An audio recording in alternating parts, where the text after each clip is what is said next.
Mistaking inaction as a form of safety is a bad financial plan. As a quick recap for my commission earnings for January 28th, Wednesday the 28th, if I'm not mistaken on my date.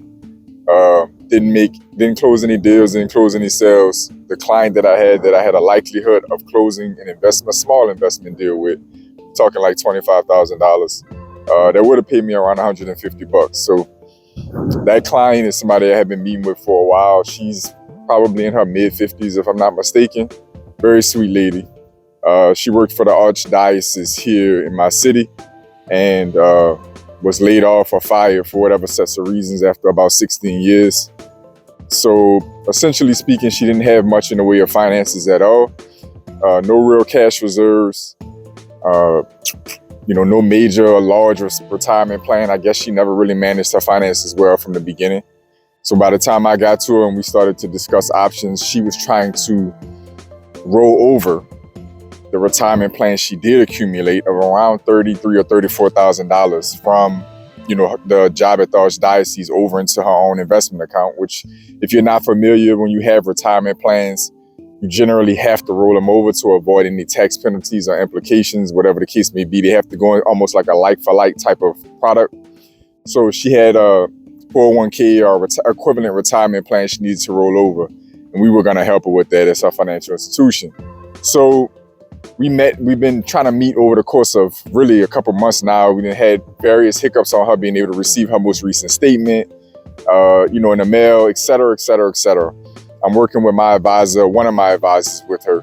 And so the meeting we had yesterday was supposed to really be probably the deal closing meeting. And ultimately she froze up on the options that she had on the table. I'm going to explain why I understand why she froze up. And then I'm going to also explain why I still have criticism for her freezing up. So as I mentioned a little bit earlier, she didn't have much in the way of finances. She doesn't have a lot of cash. She doesn't own her home and have a bunch of equity. She doesn't have any other source of income. She's surviving off of unemployment at the moment. So from the perspective of, this money could be survival money for me at some point. If I don't figure out how to get back to work and get my income stable, I totally understand, the level of concern and apprehension you would have around how to move forward with that money. Now, the caveat to that as to why I'm still critical of that decision is that money has to be invested regardless. It's not cash. That money is still technically, by tax circumstances, a retirement money. So you can't touch it either way without significant penalties and taxes. So if you're going to do a rollover at all and not just take it out in cash and take those taxes and penalties, then you deciding to go from an investment that will help that money actually grow substantially over a period of time where you can actually have some kind of nest egg for retirement, or deferring to what she's leaning to now is a really conservative cash equivalent like investment, maybe like bonds or some fixed income situation, which is becoming significantly less attractive, in our current economic climate right now with rates doing what they're doing. So she essentially didn't want to, we were going to do a managed portfolio with that money, meaning it was going to go into some kind of stock portfolio. And she just wasn't comfortable with that.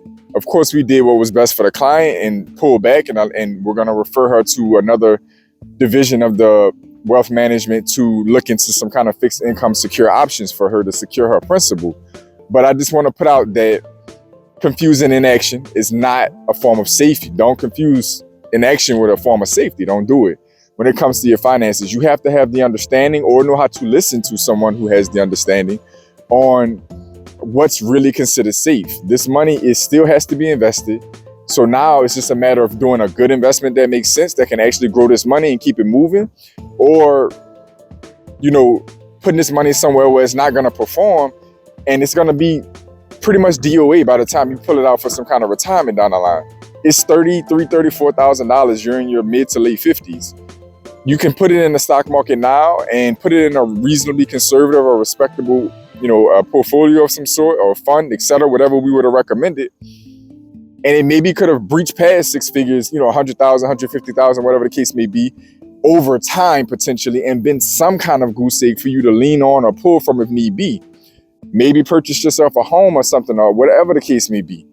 If you put it in some kind of conservative, fixed income, buying like product, it's going to be $30-something thousand again by the time you pull it out. Even if it's 5 or 10 years from now, it's highly possible that money is not going to move very much. And so this is where ignorance doesn't pay in this system, because that's a financial move that will cost her tens of thousands of dollars in the coming years if she doesn't make a change. And so I understand her apprehension. She's making these decisions on her own and she's not very financially educated, and that's why we're here to help. But I have to be honest, at the end of the day, it's not a delta that I can fix in a few meetings to get her to understand why this is still not a good financial decision. But I did want to, as always, when I'm recapping my earnings and income, whether I make something or not, I do have financial lessons every single day that I can put out here for you to consume and keep in mind for your own finances, in almost live client interactions, essentially. So comment down below. Let me know what you think. What would you have done if you were in a similar situation as this client? Would you have continued to try to, hide that money or, protect the principal of that money? Or would you have understood that ultimately I have to let this money try to do something, and it'll likely still largely be there if you have to pull from it the same way? You're not really taking the risk you think you are. But again, if you're in that situation, what do you think you would do? Comment down below. Other than that, to all my pioneers, welcome back. To my new viewers, welcome in. As always, I want each and every one of you to stay focused, stay in motion. I'll see y'all soon.